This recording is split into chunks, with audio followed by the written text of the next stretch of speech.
for no reason except that I took some pumpkin pie puree out of the freezer the other day, and we're going to make pumpkin pie recipe, but not pumpkin pie. I decided to make my own pumpkin puree this year instead of trying to track down $6 and $7 cans of organic pumpkin.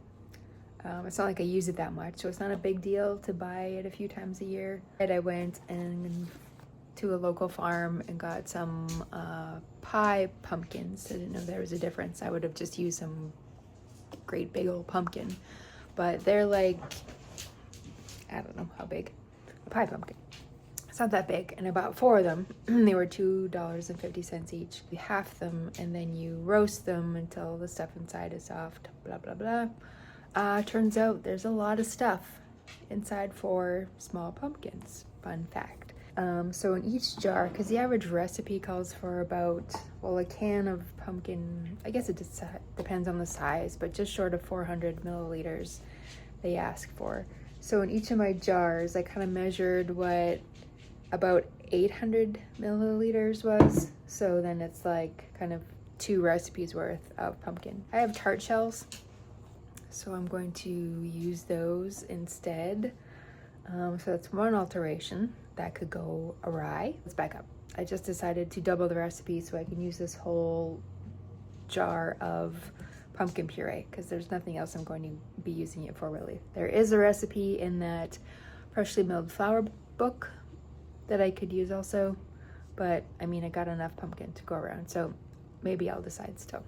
I only have 1 can of evaporated milk though, which is a common ingredient for pumpkin pie.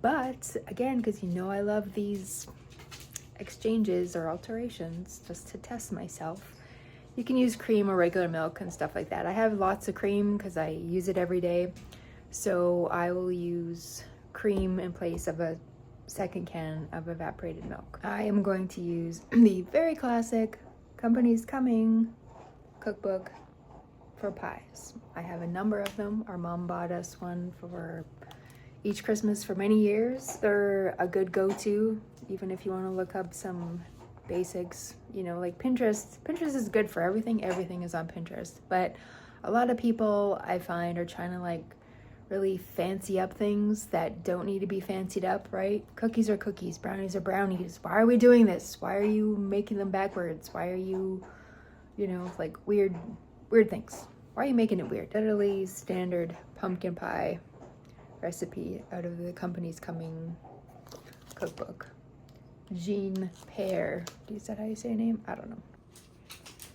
Does anybody need 24 tarts? No, they don't. But that's what the freezer's for. I make a recipe of whatever it is, keep out half and freeze half. Like if you make 12 muffins, it's like, oh, I don't know about that. But my son has joked where I've made stuff before and he's like, oh, do we actually get to eat it or are you just gonna freeze it? These guys would eat everything if I left it out. So for safety, it needs to go into the freezer. We have 4 eggs. Well, 2/3 times 2 of brown sugar. We have double the canned pumpkin. We have 2 teaspoons of cinnamon, 1 ginger, 1 nutmeg, cloves, and some salt. So we got the can of evaporated milk in there, and then an additional 1.5 cups of cream. 10% cream is what I have in my fridge. And then we put this super watery mixture into the tart shells. This is basically eggnog for the most part. So if you like eggnog, then skip the pie step and just drink this right here. I'm going to use a 1/4 cup measure to scoop this and put it in each tart shell. It'll still be messy, but mildly less messy. Yeah, so 24 tarts isn't even half of the mixture of stuff. So do we freeze this now? I have to do some quick readjusting because these pans have to ride the shelf racks in my oven because these pans are too big and they slip sometimes. So I have to put this on a smaller tray and not cook them all at the same time, which super sucks. If this tray slips in my oven, we're done for.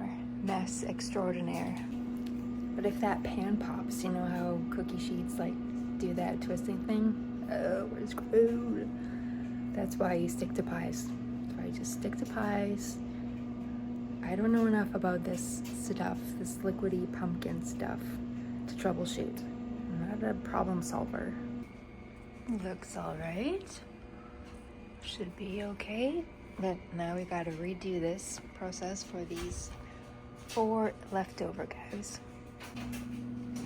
And I put the rest of this, look at this, it's almost a liter of pie filling or eggnog left over. Put it in the freezer, I guess. Of course, everyone loves whipped cream with pumpkin pie. I try not to. Again, I'm always sounding like a Miss No Buy.